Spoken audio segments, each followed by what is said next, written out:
नमस्कार, मी प्रतीक्षा. DNA मराठीमध्ये आपलं स्वागत. चला बोला.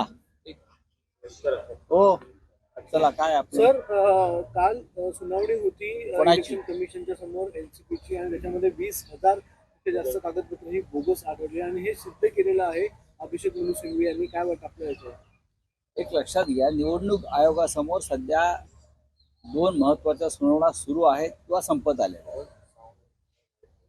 शिवसेना कोणाची आणि राष्ट्रवादी काँग्रेस कोणाची, हे दोन्ही पक्ष महाराष्ट्रातले आणि देशाच्या राजकारणातले अत्यंत महत्वाचे पक्ष आहेत. एका पक्षाचं नेतृत्व बाळासाहेब ठाकरेंनी केलं, आता उद्धव ठाकरे करतात. स्थापना ठाकरेंनी केली, बाळासाहेब ठाकरे, उद्धव ठाकरे. इथे राष्ट्रवादी काँग्रेस पक्षामध्ये स्थापना माननीय शरद पवारांनी केली, तिकडे माननीय बाळासाहेबांनी केली. शरद पवार साहेब इथे अस्तित्वात आहेत, अजून समोर बसले आहेत इलेक्शन कमिशनच्या सुनावणीच्या वेळेला. माननीय पवार साहेब हे समोर बसलेले आहेत, तरीही इलेक्शन कमिशनला प्रश्न पडतो की पक्ष कोणाचा. हे आश्चर्य. तुम्ही जे म्हणता आता बोगस ॲफिडेव्हिट्स, हा विषय शिवसेनेच्या बाबतीत पण निर्माण झाला होता. जे फुटीर गट आहे, ज्यांनी बेईमानी केलेली आहे, ज्यांनी फक्त आमदार पळवले, पक्ष नाही, त्यांनी सुद्धा पक्षावर ताबा करण्यासाठी त्यावेळेला बोगस ॲफिडेव्हिट तेव्हा दिलेले आहे मोठ्या प्रमाणात. पण इलेक्शन कमिशननी तरी त्याचा संदर्भ घेतला नाही आणि एकतर्फी निर्णय दिला. आज राष्ट्रवादी काँग्रेसच्या बाबतीत सुद्धा तोच प्रश्न उपस्थित झाला. शिवसेना आणि राष्ट्रवादी काँग्रेस पक्षाचं नेतृत्व आजही महाराष्ट्रामध्ये उद्धव ठाकरे आणि शरद पवार यांच्याकडे. तरी दुर्दैव या देशाचं इलेक्शन कमिशनला कळत नाही या पक्षाची मालकी कोणाकडे आहे, नेतृत्व कोणाकडे आहे. पाकिस्तानला माहिती आहे शिवसेना कोणाची, ती पाकिस्तानला जाऊन विचारा, ती म्हणते शिवसेना ठाकरेंची आहे. पण इलेक्शन कमिशनला माहित नाही की ठाकरेंची आहे. कोणीतरी शिंदे येतात 40 आमदारांसह, पक्ष माझा आहे म्हणतात. पूर्वीच्या काळी अशा टोळ्या होत्या इतिहास काळात. त्या असे एखाद्या राज्याच्या लहान जिल्ह्यांचे ताबा घ्यायचे आणि लुटमार करायचे. बरं, आज अशा राजकारणात टोळ्या भाजपने निर्माण केल्या आहेत आणि ते पक्षांचा ताबा घ्यायला लावतात आणि त्यांना घटनात्मक संरक्षण दिलं जाणं हे अत्यंत या देशाचं दुर्दैव आहे. राष्ट्रवादी काँग्रेस हा पक्ष शरद पवार साहेबांचाच आहे आणि राहील. इलेक्शन कमिशनला काही निर्णय घेऊ द्या, शिवसेना बाळासाहेब ठाकरेंचीच होती, राहील आणि त्याचं नेतृत्व माननीय उद्धव ठाकरेच करतील. तुम्ही वरून काही निर्णय घ्या, पक्षाचं नाव बदलेल, चिन्ह बदलेल इलेक्शन कमिशनच्या आडमुठे धोरणामुळे, पण हे फार काळ चालणार नाही. बोगस ॲफिडेव्हिट सत्तेच्या बळावर इलेक्शन कमिशन ही घटनात्मक संस्था आहे, स्वतंत्र बाण्याची संस्था आहे. पण सध्या काल म्हणालो पिंजऱ्यातला पोपट झालेला आहे आणि त्या पोपट्याची पिसं आणि पंख सुद्धा झडून गेलेले आहेत. फडफडतो नुसता. बोला. सर, काल इलेक्शन कमिशन म्हणजे इलेक्शन दिल्लीमध्ये दिल्ली सुप्रीम कोर्टामध्ये उद्धव ठाकरे यांच्या विरोधात एका पत्रकाराने अवमान याचिका दाखल केली. त्यांनी दसरा मेळाव्यात सरन्यायाधीशांबद्दल जे वक्तव्य केलं होतं की केसेसचा निकाल लेट लागतो वगैरे या संदर्भातलं, तर त्याच्या विरोधात उद्धव ठाकरेंच्या विरोधात अवमान याचिका दाखल केली. त्यात अवमान होण्यासारखं काय आहे? कोणीतरी मूर्ख व्यक्ती प्रसिद्धीसाठी, तर कोणीतरी प्रायोजित केलेली व्यक्ती आमच्या विरुद्ध कोर्टात दाखल करतात खटले. न्यायालयात तारीख पे तारीख आहे की नाही हे स्वतः सर्वोच्च न्यायालयानेच काल सांगितलेलं आहे. सर्वोच्च न्यायालयाची अवस्था सुद्धा तारीख पे तारीख अशा पद्धतीनं होऊ नये स्वतः चंद्रचूड साहेबांनी व्यक्त केलेली खंत आहे. आजच निकाल आलेला आहे की आमदार खासदारांचे जे न्यायालय आहे त्यांचे खटले चालवणारे त्यांनी त्वरित निर्णय घ्यावेत, निकाल द्यावेत. त्यांनी सुद्धा तारखांवर तारखा टाकू नयेत. हे या देशातल्या न्याय व्यवस्थेचं दुर्दैव आहे की सामान्य माणसाला तारखांवर तारखांच्या चक्रवात अडकून न्याय मिळत नाही. याच्यावरती जर माननीय उद्धव ठाकरे साहेबांनी खंत व्यक्त केली असेल तर काय बिघडलं? माननीय बाळासाहेब ठाकरे सुद्धा शिवतीर्थावरच्या अनेक सभातून याच्यावरती त्यांनी कोरडे ओढलेले. त्यांनी कोणावरती व्यक्तिगत टीका टिप्पणी केलेली नाहीये. हे कोणाची तरी पिलावळ असते ते आमच्या विरुद्ध याचिका घेऊन जातात, काय हरकत नाही, घेऊन जाऊ द्या ना. त्यामुळे एका सामाजिक आणि राष्ट्रीय प्रश्नाला वाचा फुटेल. सर, इलेक्शन कमीशन में सुनवाई की कल और किसकी सुनवाई थी? ये एनसीपी के लिए अच्छा।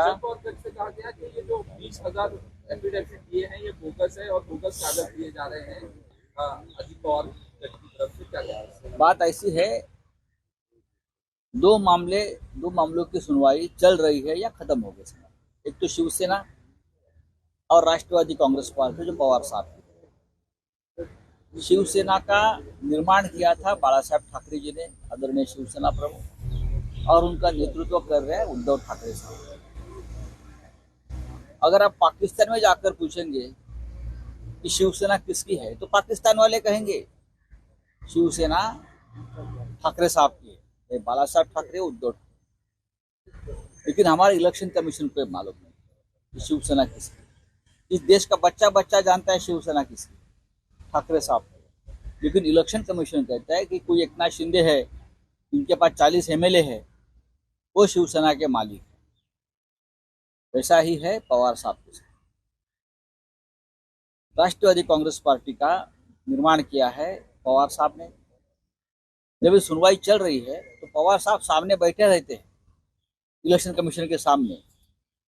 जिसने पार्टी बनाई वो सामने बैठे हैं, और फिर भी इलेक्शन कमीशन को ये शंका है कि राष्ट्रवादी कांग्रेस पार्टी किसकी। एफिडेविट के ऊपर पार्टी बनती है क्या? एफिडेविट देकर पार्टी बनाई थी शिवसेना और राष्ट्रवादी कांग्रेस? नहीं, ये बोगस एफिडेविट लेकर आते हैं। शिवसेना के मामले में यही हुआ, अब राष्ट्रवादी कांग्रेस के मामले में ये हो रहा है। बोगस एफिडेविट पे आप निर्णय देते हो, अब निर्णय देंगे। ये बात सही है, जनता तय करेगी पार्टी किसकी है। अब इलेक्शन कमीशन ने अधिकार खो दिया है कि लोगों का विश्वास नहीं है इलेक्शन कमीशन के ऊपर। सर, आपने तोते की बात की जिससे पर अरे तोता ही है ना, पर झड़ गए। पिंजरे में बंद किया है तोता सरकार ने। ये संवैधानिक पद पर बैठे हुए तोते हैं सब। हाँ, उनके सब झड़ गए हैं, बल और पल सब झड़ गए हैं। हाँ, वो क्या निर्णय और न्याय देंगे? सर, वसतिगृह आणि डिफेमेशन का केस के बारे में सुप्रीम कोर्ट ने चीफ जस्टिस के बारे में कहा, अटॉर्नी जनरल को लेटर लिखा गया कि क्या है ये समझ लीजिए। उद्धव ठाकरे साहब ने यही कहा है ना, न्याय कहाँ मिलता है? तारीख पे तारीख में ही न्याय मर रहा है ना। इस देश की सामान्य व्यक्ति न्यायालय में जाकर क्या न्याय ला सकते हैं? उनको जो न्याय चाहिए हो, उसमें गलत क्या है? खुद हमारे सर्वोच्च न्यायालय के मुख्य न्यायाधीश चंद्रचूड़ साहब ने कहा है 2 दिन पहले, सर्वोच्च न्यायालय का भी तारीख पे तारीख न्यायालय मत करिए। उसका मतलब क्या है? ये लोगों की भावना है। ये उद्धव ठाकरे साहब ने शिवाजी पार्क की दसरा रैली में अगर व्यक्त की है, उसमें गलत क्या है? हम सब बोलते हैं इस बारे में। सर, एक गिनीज रिकॉर्ड बनाया गया है सेल्फी लेने के लिए मेरा माटी मेरे देश कैंपेन में, और कल इसी प्रोग्राम में सर्टिफिकेट देने के लिए मुख्यमंत्री और मुख्यमंत्री गए। यही तो है, सेल्फी पार्टी बन गई है ना। कुछ प्रधानमंत्री सेल्फी लेते हैं और कुछ नहीं लेते। ये सेल्फी पार्टी बन गई है। ये सेल्फी नहीं, ये सेल्फिश पार्टी। क्या? सेल्फिश। जो सेल्फिश पार्टी होती है, स्वार्थी, वो सेल्फी लेने में ही मजा लेते हैं। और क्या है?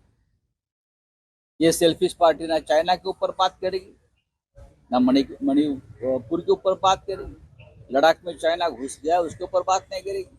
जम्मू कश्मीर में जो टारगेट किलिंग चल रहा है उसके ऊपर बात नहीं करेंगे। सेल्फिश पार्टी है, सेल्फी भी है और सेल्फिश भी है। चलिए, थैंक यू। मुख्यमंत्री मध्य प्रदेश में कैंपेन कर रहे हैं, इलेक्शन कैंपेन के लिए गए हैं देवेंद्र फडणवीस, क्या कहना चाहते हैं? करने दो ना। और काम क्या है? महाराष्ट्र सरकार कहाँ है? महाराष्ट्र सरकार में और राज्य में एक प्रकार की अराजकता है, और जहां वो प्रचार में जा रहे हैं वहां बीजेपी नहीं जीतने वाली है।